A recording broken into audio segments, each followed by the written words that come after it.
अस्सलाम वालेकुम दोस्तों, मोहसिन अकरम मेरा नाम है। अलकरम स्कूल ऑफ थॉट से आप ये वीडियो देख रहे हैं। दोस्तों, उर्दू की कुछ बुनियादी चीज़ें ऐसी हैं जिनके बारे में आमतौर पे एमसीक्यूज़ वगैरह के पेपर में पूछ लेता है। सो इस वीडियो के अंदर हम उन्हें कवर करेंगे। इसके कुछ फ्रेगमेंट्स हम बनाए हुए हैं, उनको वन बाय वन देखेंगे। सबसे पहला जो इसका हिस्सा है वो है उर्दू के इब्तदाई नसरी काविशें और उसके इदारे। सबसे पहले जो आम तौर पे बहुत ज़्यादा अहम सवाल है जो पूछा भी जाता है वो ये है कि कब फोर्ट विलियम कॉलेज का क़याम अमल में आया था। वो 1800 के अंदर आया था। इससे क्या हुआ था कि इसने उर्दू नस्र को दास्तानी रंग से निकाल के सादा असलूब दिया था। जॉन गिलक्रिस्ट ने फोर्ट विलियम कॉलेज के वो सरबराह थे और उन्हीं की सरपरस्ती में बागो बहार जैसी अहम नसरी कुतब लिखी गई थी। तो जो फोर्ट विलियम कॉलेज की सरबराही किसके पास थी, तो वो जॉन गिलक्रिस्ट थे। तो और ये जो बागो बहार है इससे मुतालिक भी आमतौर पे पूछ लिया जाता है। बागो बहार मीर अमन ने लिखी थी। ये 1802 में शाया हुई और उर्दू नस्र की इब्तदाई अहम किताबों में से एक है। दिल्ली कॉलेज 1825 जो है उसके बारे में देखें तो इस इदारे ने भी उर्दू नस्र की तरक्की में अहम किरदार अदा किया और तराजम पर जोर दिया। सर सैयद का पहला उर्दू रसाला जिसे तहजीबुल इखलाक कहते हैं वो 1870 को शाया हुआ। वेरी इंपॉर्टेंट क्वेश्चन है ये भी, जिसने अलीगढ़ तहरीक के नज़रियात को आम किया था। उसके बाद जी देख लेते हैं अलीगढ़ तहरीक और उसके असरात को। अलीगढ़ तहरीक का मकसद मुसलमानों की तालीमी और समाजी इस्लाह थी, जिसके लिए सर सैयद ने नसर को एक ताकतवर ज़रिया बनाया था। साइंटिफिक सोसाइटी कब कायम हुई थी, ये भी बहुत बार पूछा जा चुका है। 1864 को साइंटिफिक सोसाइटी कायम हुई थी। सर सैयद अहमद ख़ान ने साइंसी उलूम को उर्दू में मुंतकिल करने के लिए ये इदारा कायम किया था। इसके अंदर जो साइंसी जो थे जो भी कुतुब वगैरह थी और जो वेस्टर्न बुक्स थी उनको उर्दू में ट्रांसलेट किया जाता था। दोस्तों, इसी से याद आया, पाकिस्तान में ने अब तक कोई इदारा भी ये जो काम नहीं कर रहा, मैं वो कराने जा रहा हूँ। यानी केमिस्ट्री, बायोलॉजी, फिज़िक्स, इन तीनों को के वन लाइनर कवर कराने लगा हूँ, कोई 10-10 हज़ार, और वो भी बाईलिंगुअली। मतलब उर्दू में भी मैं साथ साथ उसकी ट्रांसलेशन दूंगा और साथ साथ इंग्लिश में भी। टॉपिक वाइज हर एक टॉपिक को हम उर्दू और इंग्लिश में एक्सप्लोर करेंगे आने वाले टाइम में इसी channel Alkaram school of thoughts के ऊपर। उसके बाद ये असबाब बगावत हिंद 1859 को ये छपा था। सर सैयद की ये किताब बरतानवी हुकूमत की पॉलिसियों पर एक अहम तनकीद थी। जो नवाब मोहसिन मुल्क थे सर सैयद के करीबी साथी थे और उन्होंने भी उर्दू नस्र की तरजीह में अहम किरदार अदा किया था। उर्दू के अंदर अदबी रुझानात और अहम शख्सियात के बारे में अगर हम जानने की कोशिश करें तो सबसे पहले बात करेंगे हम रोमानवी तहरीक की, यानी रोमांटिक एरा जो था उसके बारे में। 20वीं सदी के अवाइल में यह तहरीक चली थी, रोमांटिक एरा, जिसमें फितरत और जज्बात को अहमियत दी गई थी। नियाज़ फतेहपुरी का रिसाला निगार, किसने निकाला था? नियाज़ फतेहपुरी ने। इस रिसाले ने रोमानी नस्र को फ़रोग़ दिया था। तरक्की पसंद तहरीक यानी प्रोग्रेसिव मूवमेंट जो थी 1936 को जिसका आगाज़ हुआ था, इस तहरीक ने अदब को समाजी और माशी मसाइल से जोड़ा था। सज्जाद ज़हीर जो हैं वो तरक्की पसंद तहरीक के बानियों में से थे और इनकी नसर में इनकलाबी ख़यालात मिलते हैं।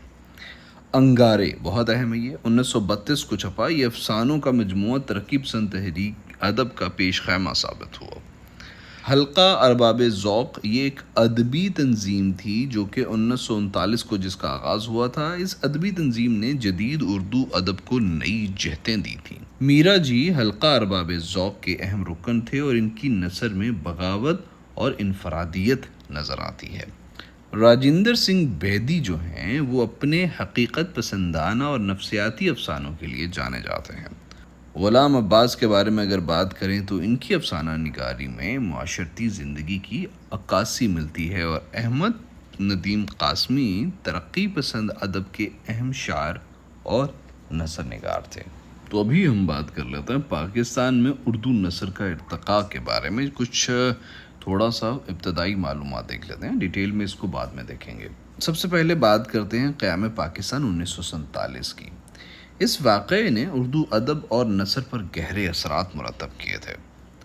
داستان پاکستان حفیظ جلندری نے لکھی تھی۔ یہ پاکستان کی تاریخ پر ایک اہم نثری تصنیف ہے۔ پاکستان کے اندر اردو سائنس بورڈ کب قائم ہوا تھا؟ 1962 کے اندر قائم ہوا تھا۔ اس ادارے کا قیام سائنسی اصطلاحات کو اردو میں رائج کرنے کے لیے عمل میں آیا تھا۔ جو اردو لغت بورڈ تھا وہ 1958 کو قائم ہوا تھا۔ اس ادارے نے جامع اردو لغت کی تدوین کا کام کیا تھا۔ بابا اردو یہ بہت اہم ہے۔ کن کو کہا جاتا ہے؟ مولوی عبدالحق کو کہا جاتا ہے، اور 1961 میں ہوا تھا ان کا یہ انتقال، اور اردو زبان کے لیے ان کی جو خدمات ہیں وہ ناقابل فراموش ہیں۔ تو دوستو بھی ہم بات کر لیتے ہیں اردو نثر کے اہم رجحانات کے بارے میں۔ سب سے پہلے بات کریں گے ناول نگاری کے بارے میں۔ پاکستانی اردو ناول نگاروں نے عالمی سطح پر اپنی شناخت بنائی ہے، کافی زیادہ جانے جاتے ہیں وہ۔ ان میں جو بڑے بڑے نام ہیں ان کی اگر بات کریں تو خدیجہ مستور جو ہیں، ان کے ناول آنگن کو اردو ادب کا ایک اہم کلاسیک سمجھا جاتا ہے۔ انتظار حسین کا جو ناول تھا بستی اور آگے سمندر ہے، یہ دو تھے، بستی اور آگے سمندر ہے، یہ علامتی اور اساطیر انداز کے لیے جانے جاتے ہیں۔ عبداللہ حسین کا ناول اداس نسلیں، this is very important and repeatedly asked into the PPSC exams, یہ بہت اہم ہے۔ یہ تقسیم ہند کے پس منظر میں لکھی گئی ایک مؤثر داستان ہے۔ 20ویں صدی کے آخر تک اردو ناولوں کی تعداد سینکڑوں تک پہنچ چکی تھی۔ سفری ادب، مستنصر حسین تارڑ نے اس صنف کو مقبولیت بخشی تھی۔ سفری ادب کو خود نوشتیں، شہاب نامہ کے علاوہ دیگر اہم خود نوشتوں نے اپنی جگہ بنائی تھی۔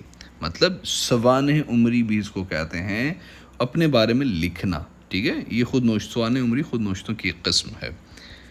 نفسیاتی ادب کی بات کریں تو ممتاز مفتی نے اس صنف میں اہم اضافہ کیا تھا۔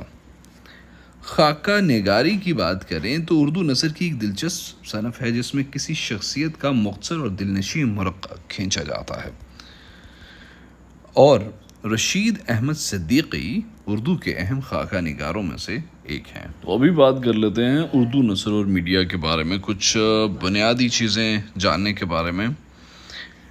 جو ریڈیو پاکستان ہے یہ 1947 سے قائم ہے۔ اس نے اردو نثر کو عوام تک پہنچانے میں اہم کردار ادا کیا ہے۔ پاکستان ٹیلی ویژن، جسے PTV بھی کہتے ہیں، اس کا آغاز ہوا تھا 1964 کے اندر۔ اس نے ڈراموں اور دیگر پروگراموں کے ذریعے اردو نثر کو مقبول کیا تھا۔